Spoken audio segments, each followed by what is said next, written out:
Hi everyone, this is Brian Hayes and welcome to episode 38 of the Music Mind podcast.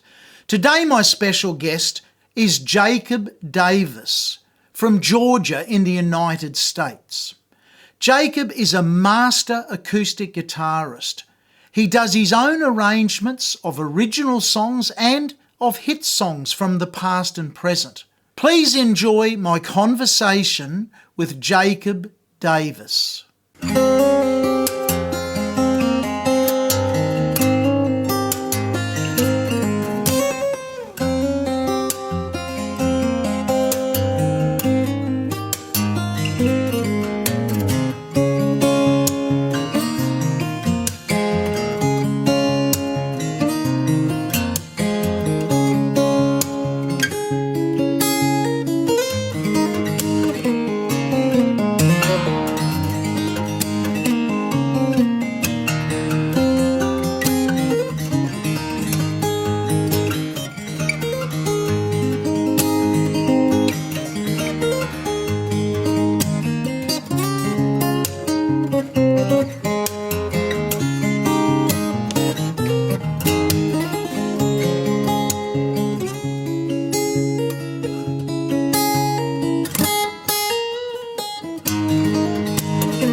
Well, hi, Jacob, and welcome to the Music Mind podcast. Great to have you here today as my special guest for episode 38 in the series. Thanks for having me. Yeah, it's a treat to be here. It's a real honor. Thanks so much, man. Now, our audience have just seen and heard you play a beautiful instrumental that I believe is called Buddy Holly. Can you tell us a little bit about that song first of all? And I suppose what made you choose to play that song as a solo instrumental on the guitar?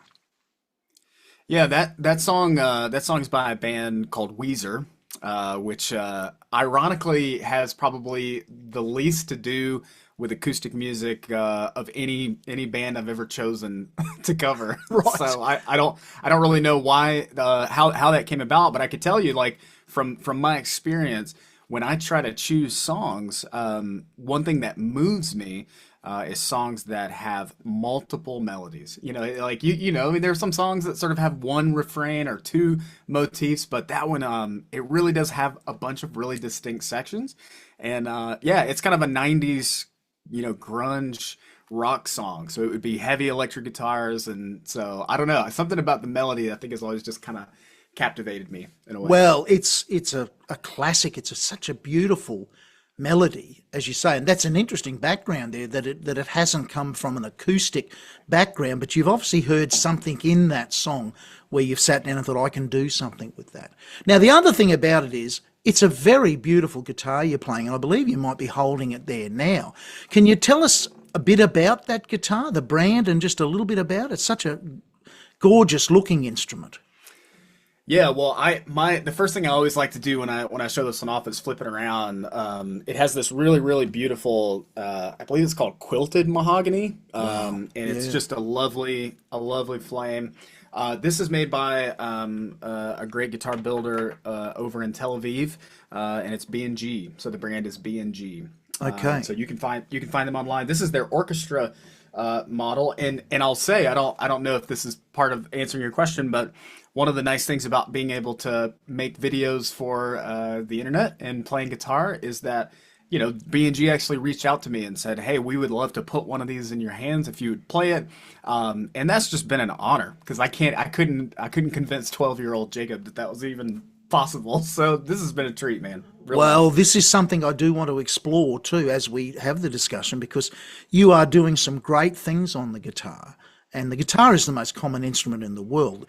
But there would be a lot of people who would love to be doing what you're doing, making your living out of playing the guitar. And we'll get into that a little bit further. But tuning, you're a guy that I understand is happy to play in multiple tunings.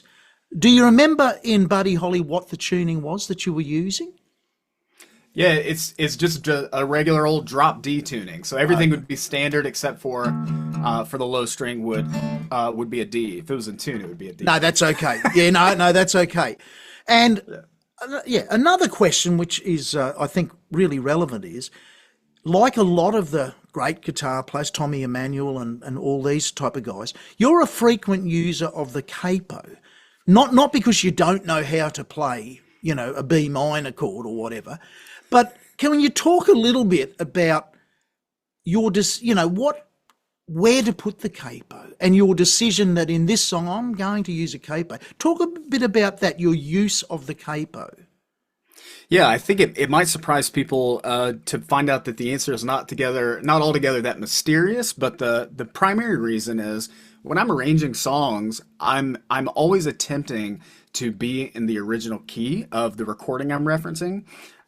So like people may be familiar with the concept that when you make an arrangement in simple ways, it's really just you taking a song and making it your own. So that could be changing the key, it could be changing the rhythm, the tempo. But a lot of times when I'm arranging, I like to try to be in the key that the song is played in originally so that, maybe while I'm referencing the song, because I'm listening and learning the song by ear.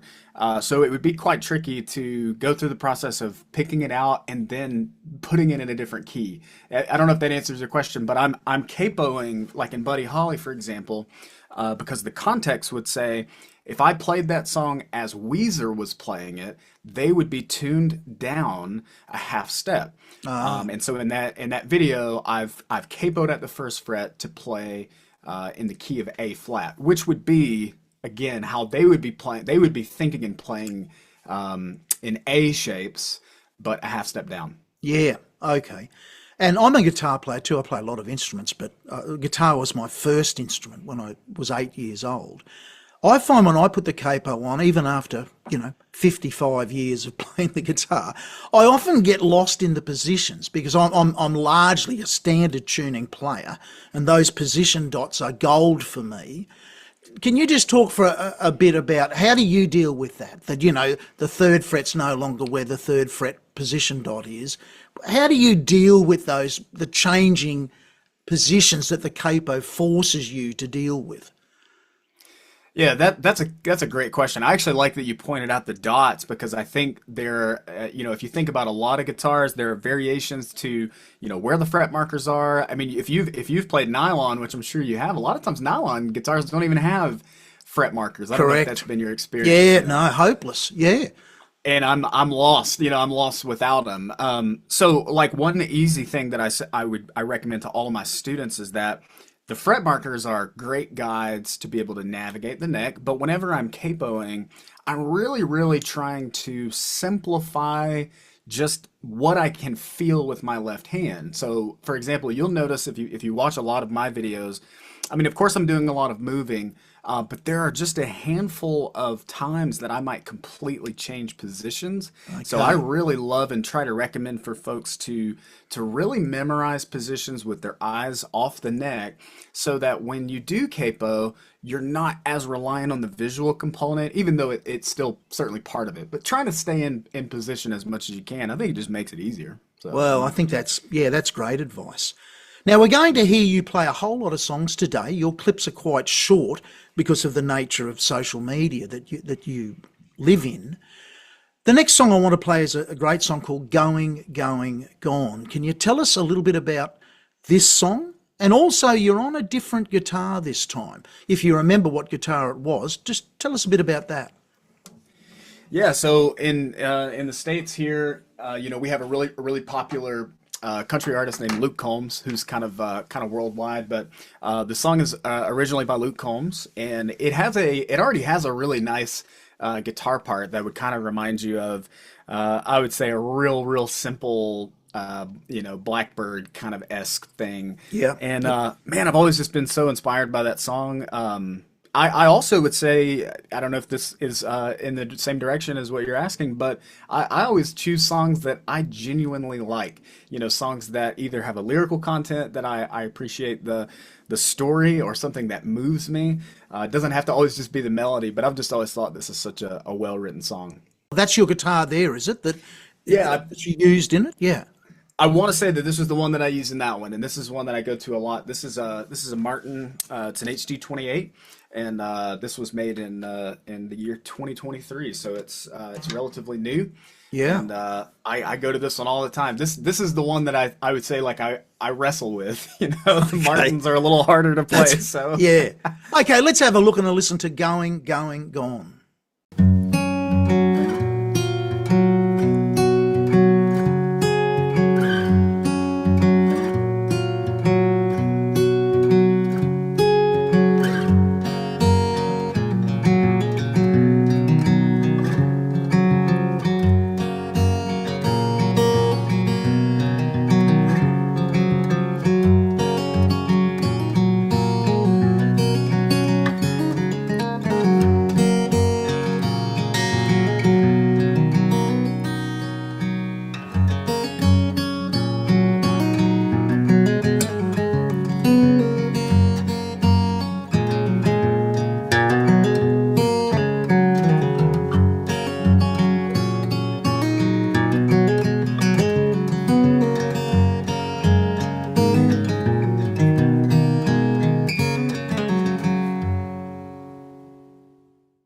How did you get started in music? Was it always the guitar? What's your background?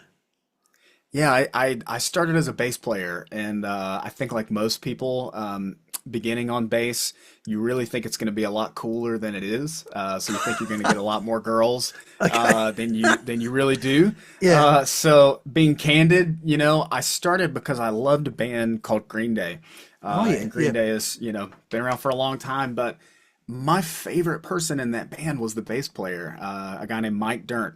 And Mike played a Fender style bass, four strings, no fuss, no pedal board, just straight away, just great, great tones, man. You could hear the bass in the intros of the song. So if I Yeah. learned the part, I could play it. But no, I started when I was about 12, 11 or 12 as a bass player. And then I convinced my mom to buy me a guitar in a grocery store, if you can imagine how good the quality would be. So, And was that just because, you were getting a bit bored with the bass, or what grabbed your attention about the six-string guitar? yeah, I think for one, I have to say the influence came really, really strongly from classic rock radio because when I grew up, or where I grew up, I should say, most of the music that was coming to me was classic rock. So classic, thinking about bands like Led Zeppelin or Eric Clapton, even Southern rock in America like Leonard Skinner. So these were songs that I was hearing and sort of being inundated with. And I think what I started to figure out was, okay, Green Day is pretty rare in that the beginning of a song might be the bass. Okay, but in classic rock, the first thing you're almost always going to hear is that big electric guitar. So I think it eventually became like, oh, if I'm going to if I'm going to recreate this music that my dad likes, I bet I need to get my hands on a guitar. So So the obvious question for me is, you're such a wonderful acoustic player. How did that's a massive, oh, 180-degree turn from the grungy electric guitar. Where did this love of acoustic guitar come from? yeah, that one is actually really easy. The first place that I really saw the acoustic guitar shine was my background in church. So growing up playing electric guitar in my church band, my first mentor was only an acoustic player, and he was inspired by, I think, to do the train of thought. So he was inspired by people like Dave Matthews. So Dave Matthews has been like an acoustic pioneer because for his entire career, he's only really played acoustic guitar and not just played chords, not just your basic stuff. So my mentor was really the first person that I saw, like you actually spoke to a second ago with the capo. I would watch him put a capo on and play something that sounded five times cooler than what I was doing on an electric guitar. So I think that, in church, especially like in American church culture, like acoustic guitar is front and center.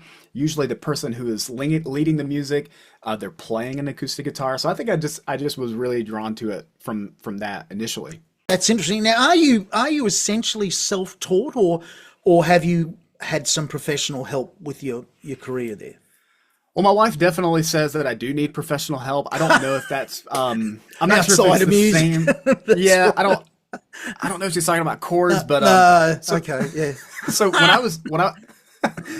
when I was 21, I had really to that point never taken a real formal lesson. But at 21, I went to a school in Atlanta, Georgia, which is about an hour and a half north of me. Okay. And the school is called the Atlanta Institute of Music. So a lot of heavy metal guitar players. The reference point that I would give is guitar players like Tosin Abasi would have put this school on the map because it was essentially a trade school for music. So if you wanted to go to school to be a welder, you don't need to learn the history of welding. You sort of need to work with industry professionals who can teach you to weld. Correct. And Yeah. this music school was designed for that. So that was really my first experience with a formal music education. Yeah. Yeah. Well, that's great background. Another thing I really enjoy about your videos is they're beautifully recorded.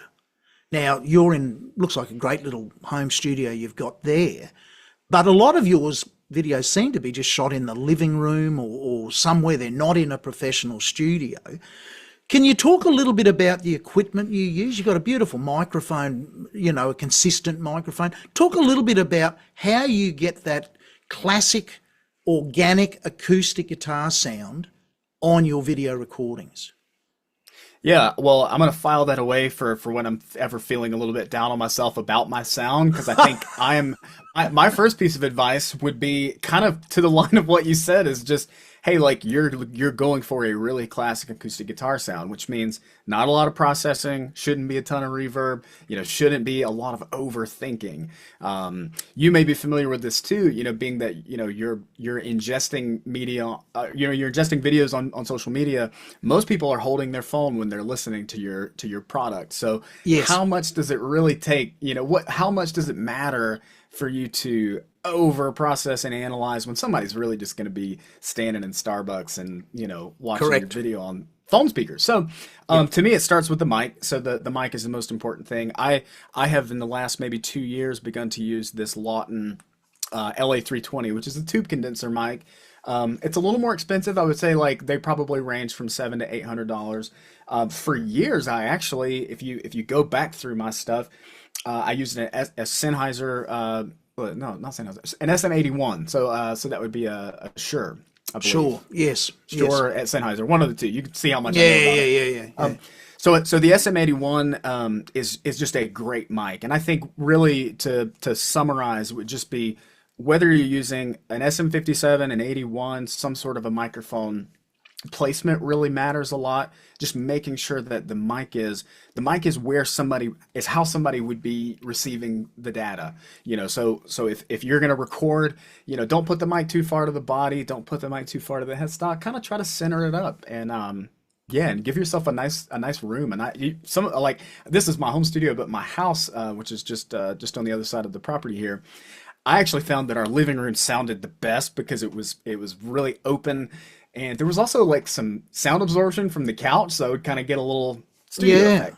Very Yeah. natural sounding. How far away? What's your advice as far as you've talked about placement of the mic as far as, not at the body and not at the head? How far away have you found in general on the acoustic guitar is the best placement for the microphone? Yeah, that's a good question. So to me the answer is simple. It has to do with gain. So however much gain you're going to apply to the mic really determines where it should live. So for example, when I'm recording in the studio, like for something that's going to go to Spotify, Apple Music, it's going to be mixed, it's going to be engineered. I will often go with a lower gain on the mic, meaning basically the mic is not going to be as sensitive, and then I will have the mic anywhere from 6 to 10 inches away from my guitar. Now, when I make videos, one of the things that is kind of to tag on to that would be I don't do any editing on the back end. So if I make a video, what you're hearing is what I played on that video take, if that makes sense. Yeah, it So, does. Yeah. so I'm never going back and punching or fixing anything. Well, that also means that if I have the microphone in the best place, it might actually be in the shot, and it might interrupt the viewer's ability to see what my hands are doing. Yeah. So I will often gain the mic up and sometimes have it as far as 2 to 3 feet away. Um, Okay. Which, so again, I don't, I'm not an expert. Somebody may tell me that that's totally wrong, but I think I've gotten some okay sounds that way. It's just a little bit of a balancing act. But yeah. Well, I think what I really like is, and you just hit the nail on the head there, is that, it's not a Hollywood production. You're not there having 48 goes at getting your perfect take of it, because some of the videos on the YouTubes and the social media, the artist looks totally bored playing. It's the 10th time they've done it. They've lost interest in it. You seem to have the knack of capturing the magic of the moment. You're excited to play what you're playing, and the camera and the mic is picking that up. So congratulations on that. Absolutely. Now, I want to play another song of yours. Now, this is a Creed song, a beautiful song called My Sacrifice. Tell us a bit about this, the background of you choosing this and working out your arrangement. Yeah, my first interaction with Creed. Creed has had a little bit of a comeback in the States. I think probably worldwide they've experienced that. Creed was another 90s band, that early 2000s band, very popular. I was first really inspired to learn their songs because, again, the simplicity of the song would start with the guitar part. And so as a teenager, I would listen to what the guitar player, in this case Mark Tremonti, who is a phenomenal guitarist, I could hear what Mark would play. And then if I went and looked up the tabs and tried to learn it, I could know pretty quickly if I was playing it right. It was easy to tell. So Yeah. yeah, this song was one that came through my mind as I was working on. A lot of times I'm in a different tuning, and I like to choose songs that I feel like would really suit that tuning well. And that song just really fits it great. It's just got a great melody, and the chord progression makes it sound more complicated than it is probably. Yeah. Now, you're back on your Martin guitar on this one. I think, are you in just the drop D tuning on this one? Do you So remember? for my sacrifice, that would probably be Dadgad.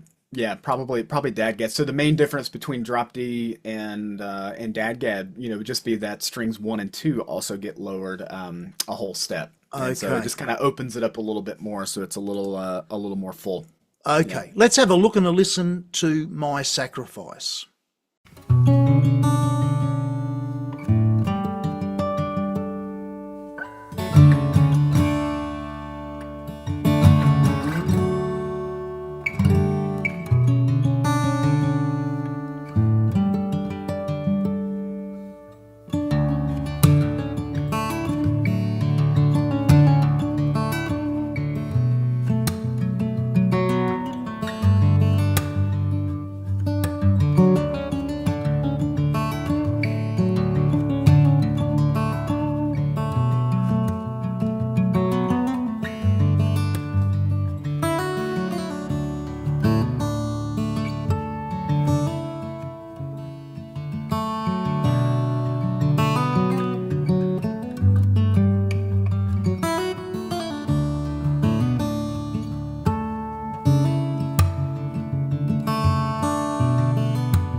Fantastic, Jacob. But the tuning, I think you've just reviewed that. What tuning did you use for that song?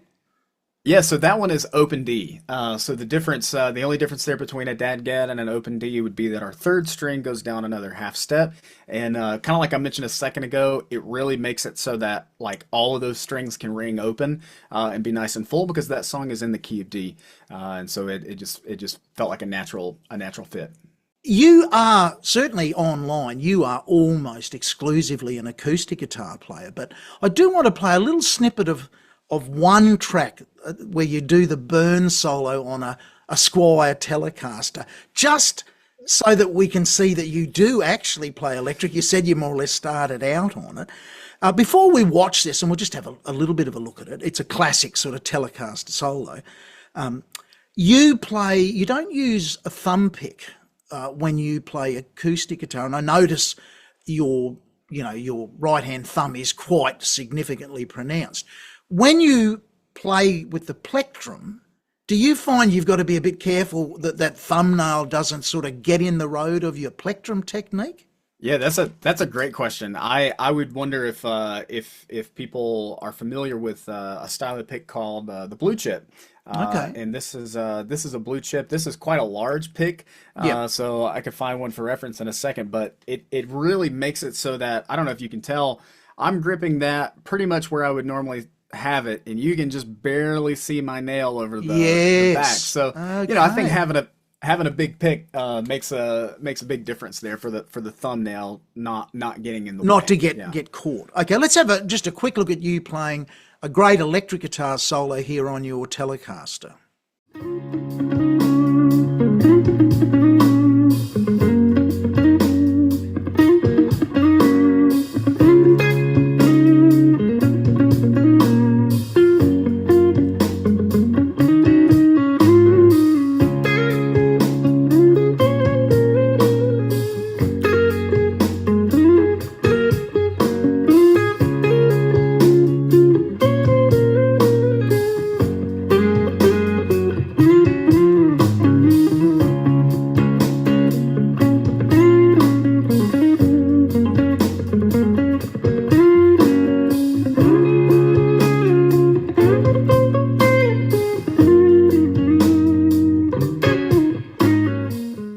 So, Jacob, nowadays I take it that your primary source of income, if we can call it that, is music education, teaching the guitar. Would that be correct?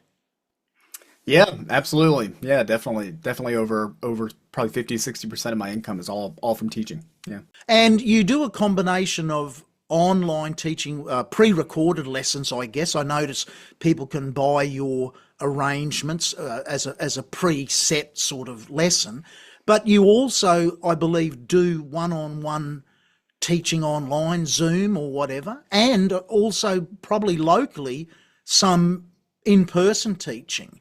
Can you tell us a bit about, I suppose, how did this all come about? How did this migration from player to teacher come about, first of all?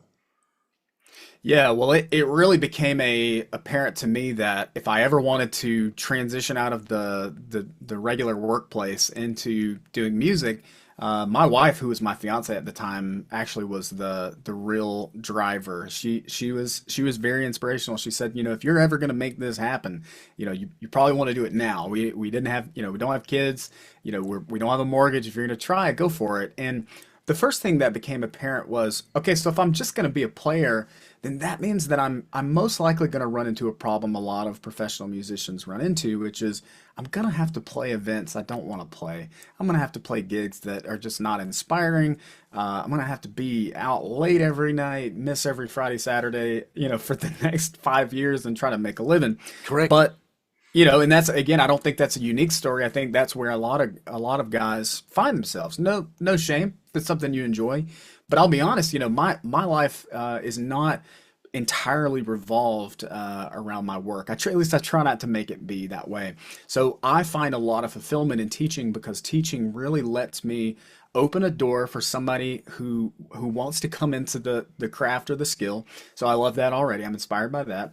But also I feel like part of my passion in life is really to love and care for musicians. I love trying to take care of musicians. I really do. It sounds cheesy, but that's fulfilling. So if I could teach, a couple of 9-year olds how to play a G chord, and replace a Smoky Bar gig with that, oh, that's an easy one to me. So yeah, that's kind of Absolutely. where it starts. Well, I think teaching is a really noble profession, and what you said mirrors my thoughts exactly. For 30 years, I was sort of an entertainment monkey, make them laugh, make them dance, make them sing.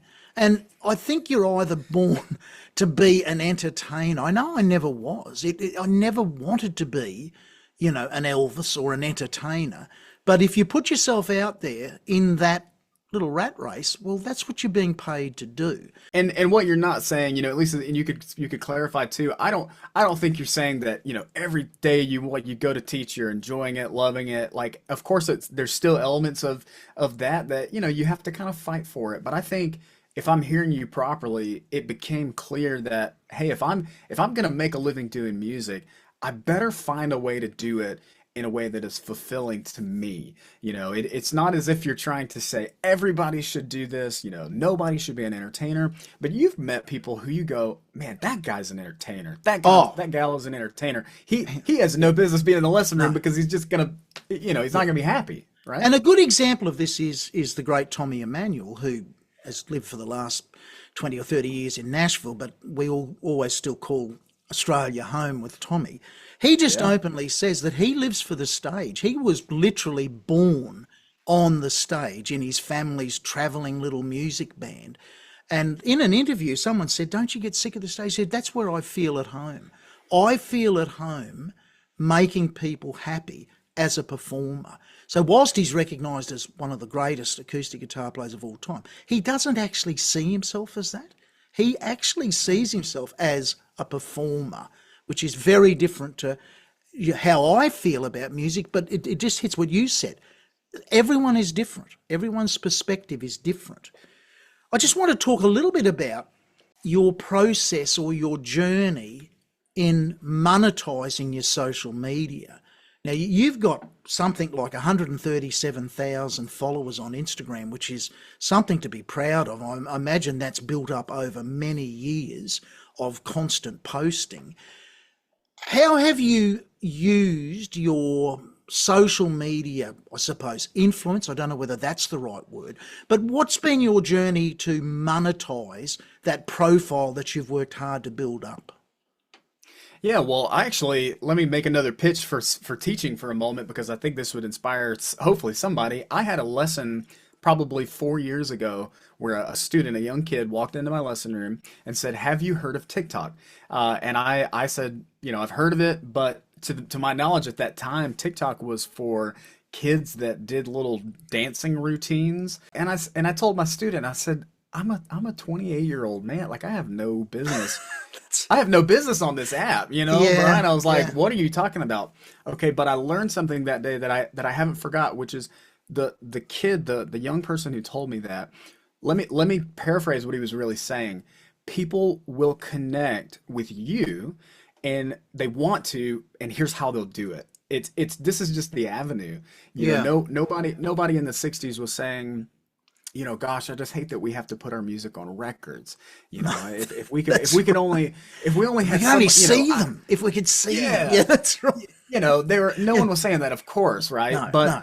social media is such an easy window for someone to see you because it's really not, I mean, your music is part of it, certainly, but I'm a big believer that there is more to life than the physical. And so when somebody watches a video of mine, I appreciate what you said about, I look like I enjoy it. Sometimes I am frustrated because I've tried to get this song for a few days, but I think that one of the ways that I've been able to monetize it is by not lying. I kind of have a rule of, hey, I don't get on social media and lie. I don't tell somebody it's I've got two easy steps and you could be Tommy Emmanuel. I would be Tommy Emmanuel if I had those two easy That's steps. that's But right.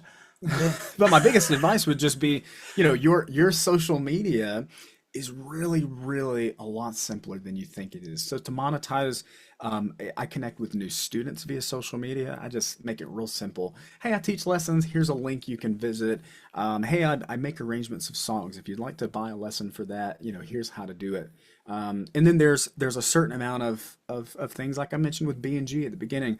I've had some great brand partners that maybe financially have not supported me, but how many musicians listening to this, and you would probably agree, gear's expensive. So if Oh, you could partner with a company that says, hey, it benefits us, to send you a microphone. That's how I got this Lawton mic. They were so generous. They just said, hey, we'd love for you to have it. Because I think they know that when I share myself with my fans, my followers, I'm gonna share them as well. Does oh that make no, sense? that's so true. I got the chance over here in Australia. One of our greatest ever session and live performing guitarist is a guy called Rex Go. Rex is about 73 now.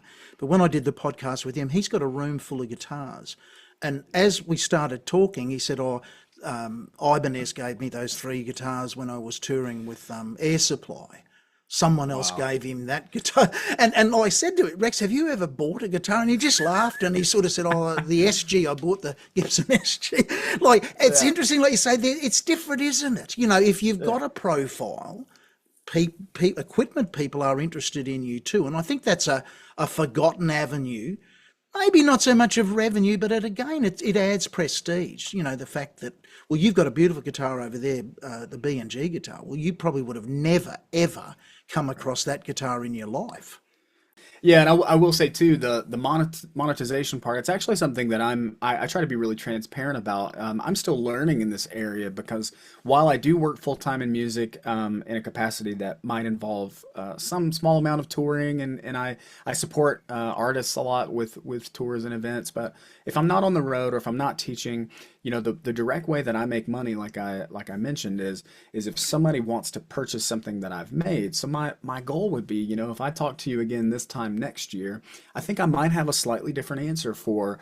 My hope is I would have a slightly different answer for how I monetize social media because my goal would be to create enough material that inspires and moves people that you can begin to make money from ad revenue. I want to play another song of yours now, or an arrangement of yours, of a beautiful song called Gratitude. Tell us a bit about this song.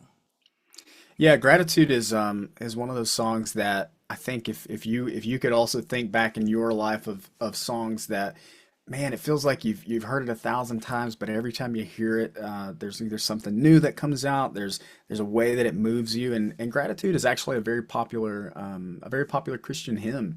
It was written about maybe 5 or 6 years ago. It's become very popular by an artist named Brandon Lake, and so this is a really simple hymn. We sing it a lot in our churches, but man, it's got a lovely melody in it, and it works really well in this tuning that I It chose. sure does. Let's have a look and a listen to Gratitude.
What drives your decision, in this case, for example, to pick up the Taylor guitar as opposed to the Martin or one of your other guitars? What's your process there to choose a guitar for a song? Yeah, so Brian, I think part of what really inspires me is that every one of my acoustic guitars, I think, has a little bit of a different preferred voice. I would just say that my Martin is a great example of, it is a really really heavy-handed guitar. It requires a little more gusto. Yep. This lovely B&G that we talked about earlier that I've just started using. I've only had it for maybe 2 months. It's a tender guitar. It really it needs you to be a little delicate. In fact, you'll buzz out some notes if you pick too hard. Okay. So I think I reached for guitars based on that. At that particular time in my life, that was a few years ago. I was playing my Taylor and my Martin almost exclusively in tandem. So I would generally speaking leave one of them in a tuning and leave the other in standard for teaching. And so at that time, most likely I had probably had that one on the wall, let it get acclimated to that tuning because it's a little finicky to be in different tunings all the Well, time. well, So look, that's interesting. That is a question I had listed to ask you, and that is, how do you find the strings hold up if you're constantly changing the tuning? Because there's nothing quite like killing a set of strings by, twisting it around up and down. You suddenly find out the strings have lost their life. But um, do you agree with that? That it's best not to muck around too much on a set of strings? Yeah, I actually have a funny story. I went to my luthier. We have a luthier south of Atlanta. I took my Martin to, and he said, if you're gonna be changing the tuning as often as you do, you probably ought to get another acoustic guitar. And I said, well, it's not me that you have to convince. It's really my wife. And he wrote me a doctor's note style to bring home. And honest to goodness, and I brought it home, and my wife thought it was very funny. But yeah, I think you're totally right, man. It doesn't strings are for one, they're not that expensive. If you're spending No, more than 10 or $15 on a pack of strings, I think you might be getting ripped a off. bad deal. That's right. Just my opinion. I don't know what it's like in Australia, Well, but in it's pretty. Australia, that's about right. I mean, the US dollar is worth a lot more than us. We pay about $25 for a set of strings here. Some of my students, they'll bring in a guitar, and this is my great Uncle Tom's guitar, and I'm looking at it thinking, and it's Uncle Tom's original set of strings. Yeah. And they look at you horrified when you say, mate, the first thing you should do is go down the music store and put a new set of strings. And they'll just look, but they're not broken. And my thing is, they were well and truly broken about 30 years ago. Let's have a look and a listen to Colder Weather. Now, this is another beautiful song, I believe, by the Zach Brown band. Can you tell us a bit about that band? I'm unfamiliar with that band here in Australia.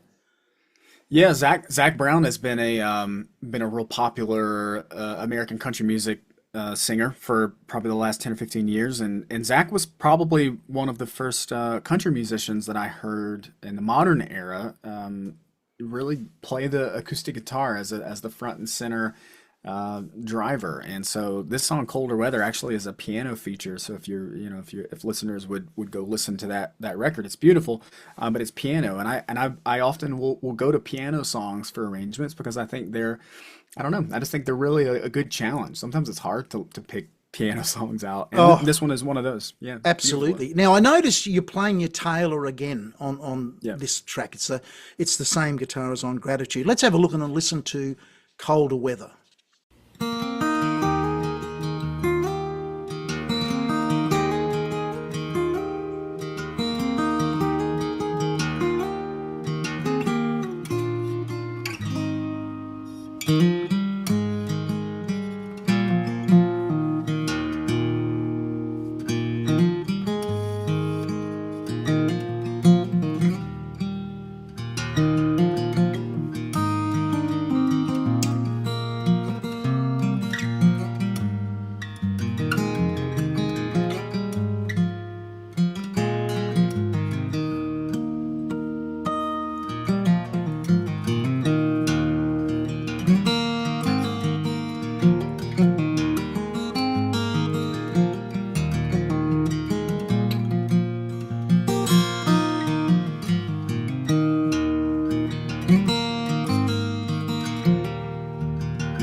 Jacob, when you're developing your fingerstyle arrangements, and you just talked about being attracted to, piano arrangements. So of course, the piano's got 88 keys and they've got 10 fingers to make their music. Don't remind me. Don't remind me that they have it so easy.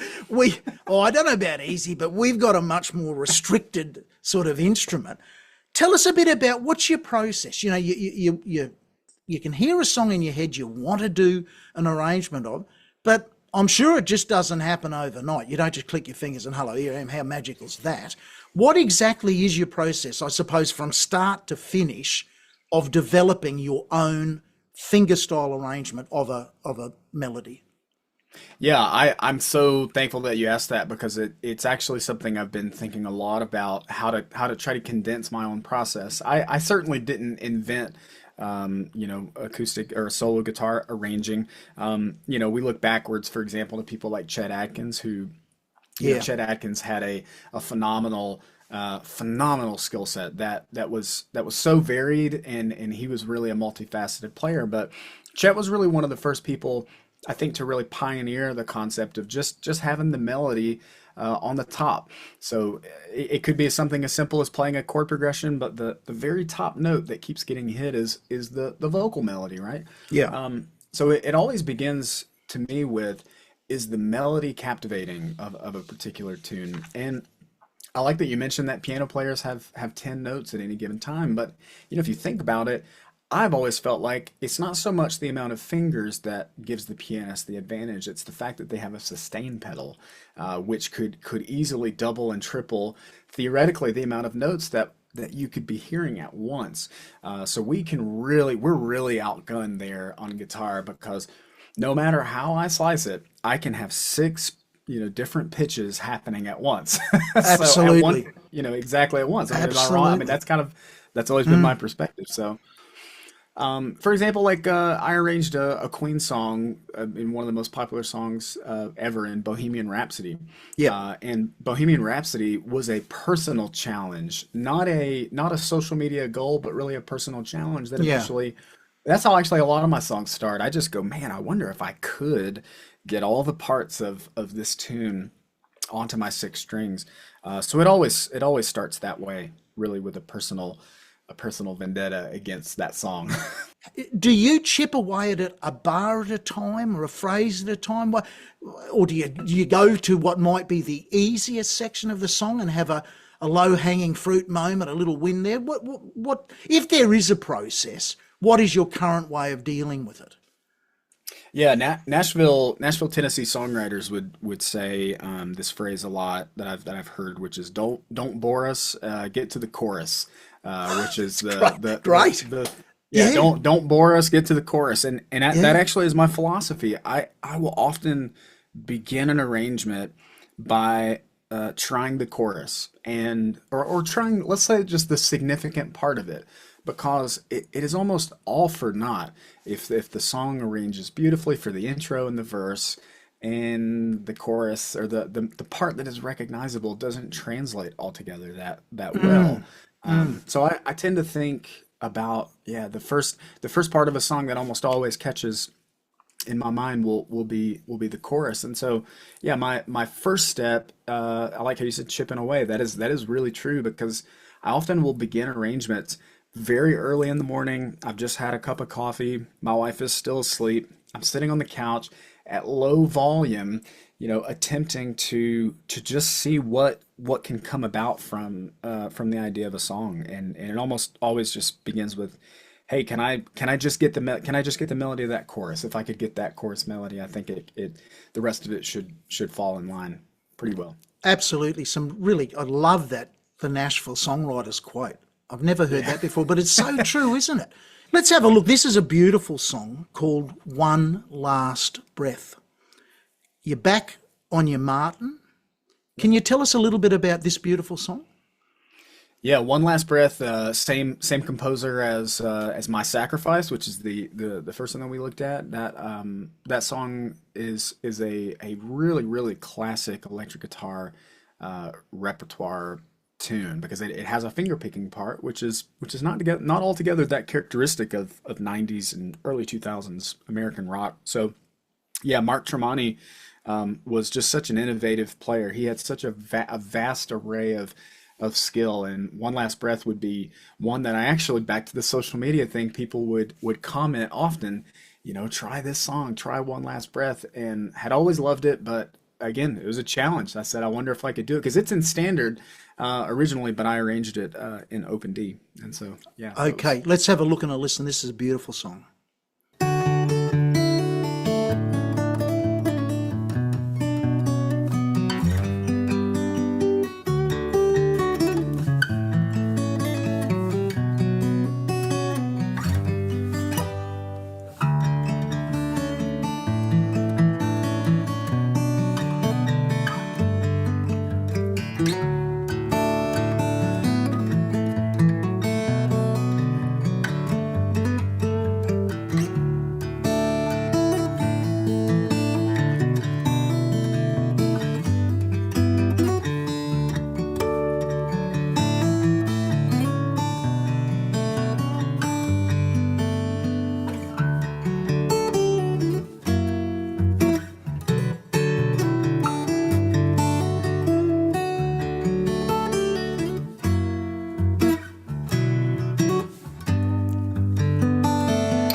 So, Jacob, we talked a moment ago about how you piece together an arrangement, how you find a song that you like, and how you might start on the chorus.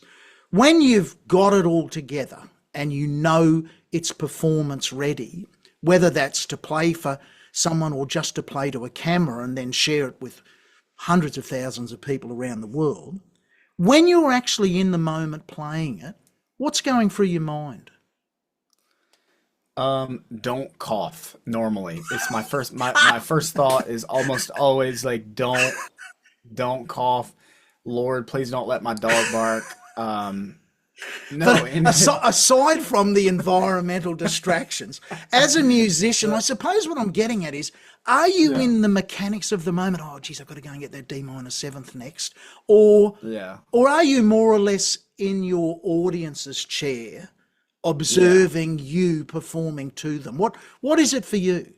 No, it's definitely the second one, and I think people have to know. I think one thing, if I could impart to anybody, no matter regardless of the instrument, I am often playing arrangements that I have put together in the last 24 to 48 hours. So from start to finish, what you're seeing on a video would be something that I would not have really begun to tackle and until up to the past couple of days, sometimes even the same day, sometimes even within the hour of the conception. Now that doesn't mean that I've just heard that song for the first time, but it does mean that I might be rehearsing something that is very, very fresh. So when I'm often recording a take, for example, One Last Breath is a great example. That one was filmed in my backyard. So I actually was more concerned in that particular moment about the environmental factors. And it's not to say that it's that that should be super important, but how I can actually do that and not have to be so technical and not have to be thinking about music theory is, Brian, I practice improvising every day. It is the one part of music that I think if I'm not working on an arrangement or learning material, I'm improvising. So the language that I'm speaking, I almost feel like the song is just something that's getting in the way of me wanting to improvise, if that makes sense. So It if does. if the camera was already on and you just said, "Hey, go," I could improvise for 3.5 minutes around the song. So I'm just trying to be a little bit more focused there when I'm performing a take. But yeah, I just practice it. I practice improvising so much that the melody and the playing are almost not separated at this point. In other words, I don't have to try to go find it. I've just done it enough to where it feels, yeah, really second nature. Usually, not always, No, not but always. usually. That's fantastic. And look, I suppose improvisation, I sort of am always uncomfortable that it's linked normally with the word jazz. Okay, let's do some jazz improvisation. But you and me are having a great improvisation session here with our human voice, with our conversation. We're not having a jazz. We're not, but we're not jazzing our way through it. And do you feel a bit that sometimes improvisation can be caught in that time warp of let's do like Miles Davis did or John Coltrane did or something? My thing is, well, why don't we just do what we hear? No, improvisation is definitely a state more than an object. I think it's almost like the way that water can, be ice and liquid and gas. I just think if a player is not allowing themselves the ability to improvise and be wrong and play things that are bad, then you really can't get to any sort of achievable success. Because Miles Davis is a great example. I love some jazz, and I think a good chunk of that genre, it's hard to ingest for the casual music fan because it doesn't sound organized. Correct. But if you listen to Kind of Blue or something like Impressions or anything off of that kind of anything in that kind of era, the reason it's so moving is because it is so collected, man. It's like just right. I mean, Miles is right in the center. So yeah, I think that connotation is correct, and you could probably speak to that too of saying, when you work with students, how hard is it to try to convince somebody just to try to improvise can be a real I challenge. I refuse to let them walk away without trying because they'll tell me every story. Oh no, I'm not creative, Brian. I can't do that. And I'm saying let's play these three notes. Ba ba ba ba ba ba ba. Great, play that. Now let's go ba ba da ba da da da. And suddenly they oh Yeah. my goodness, I'm being creative, and I'm saying absolutely. Please, give yourself Yeah. permission to be creative. Now, religion and your faith is clearly a massive part of your life. And I assume it's a massive part of what drives your music making. Can you talk a little bit about that, regardless of our audience will be coming from very different points on this, but I'm interested in Yeah. your point of view. How has, I guess, your faith driven your music right through to what you're doing to this day? Yeah, most people I think would be surprised to know that they most people would have heard of somebody like Bach. Most people would not know that a good chunk of the music that he composed was for his church, Correct. and a lot of what drove him was really to create music that I think could be sung in his congregation. It's very interesting. Not saying all of it was. I don't know that he was altogether that religious, but I think certainly it was a huge part of his life. But I mentioned that to say it would be impossible to try to separate the art that somebody creates from who they are. A lot of times we try to do that, and that can be sometimes we have to because you find out somebody wasn't a very good person in their life, and they made some great music. They weren't that nice. I'm sure you've heard of those. Don't meet your idols is one of the messages, but so, not always, but it is true. No, Sometimes they're not the people that you thought they would be. that's true. So we do have to navigate, I think, a little bit of man, when somebody makes a great piece of art, they don't have to believe the same thing as me for me to appreciate it. Maybe that's the point. And I would say, my faith, being a Christian, I talked about earlier playing in church. That was the first place I ever got to perform for anybody. I was never given an opportunity in the secular square to plug my guitar into a speaker and sing and play a song. But in the church, I was invited as a young person to do that. So it's kind of my mission to give that opportunity. I work with students at our church now. So every week I get to go spend a few hours with kids. I don't get paid to do it. It's just something that I love to do because I think it's important for your words, what you say, and what you do. They need to try to match up. And man, it's been a real treat to get to work in music in that regard. Oh, fantastic. And I suppose if there was one word I had to use to summarize my thoughts of you, it's genuine. Your Oh, music is genuine. The way you record, I love it. Sit down and you're sitting on your living room chair. You're not in A&M recording studios with the $1 million monitors, but in many ways, your music, I'm sure, is touching people because of that genuineness. So Mm. if people do want to connect with you, you're obviously on a number of platforms. If someone wants to reach out and just connect with you, maybe get a lesson, maybe check out some of your online tutorials, what's your preferred way for people to engage with you, to connect with you?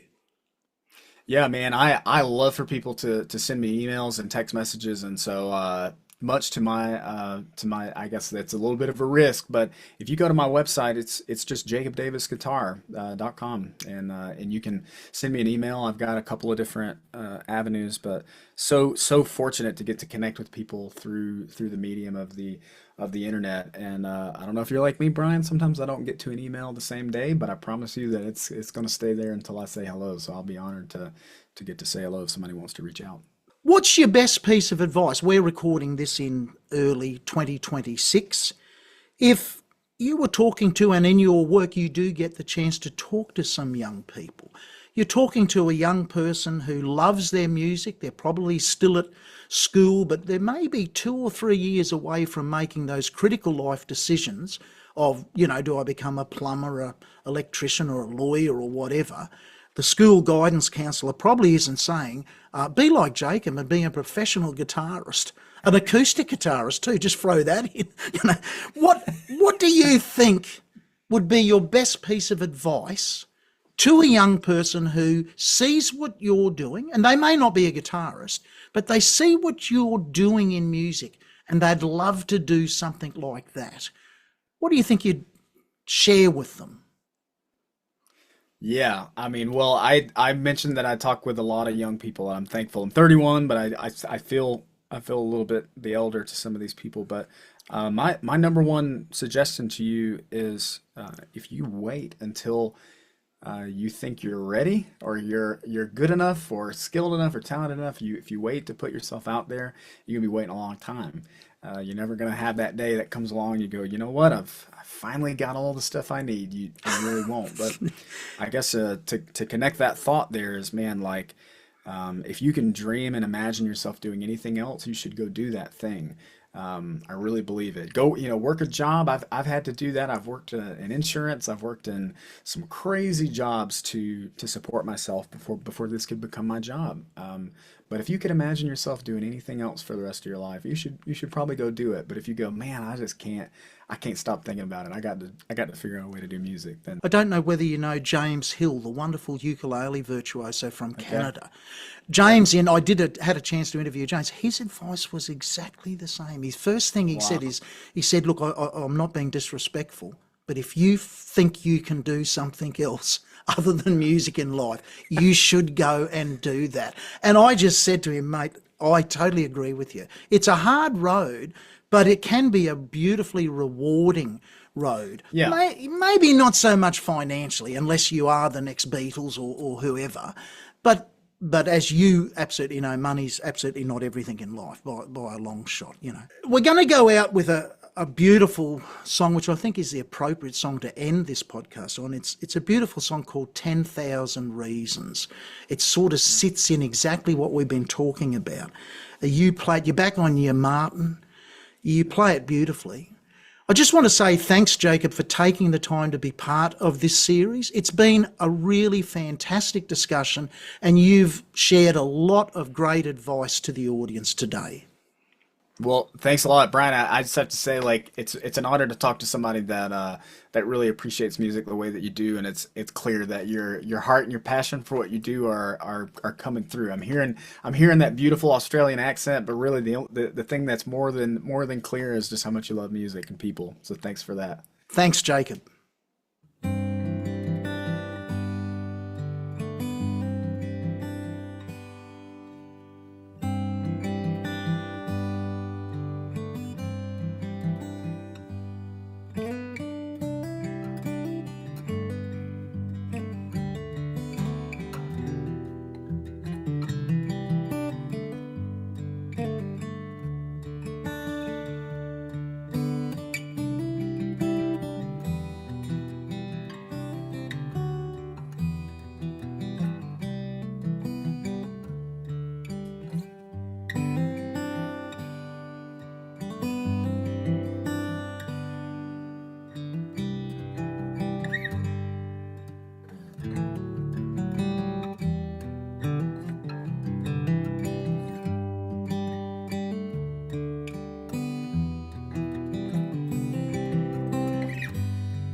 I asked Jacob what he'd like to play for our collaboration to close out the episode.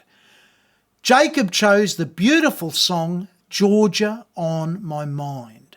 It dates back to the 1930s, but perhaps was made most famous by Ray Charles. Jacob does a beautiful arrangement of this song on acoustic guitar, and I support him on the slide dobro.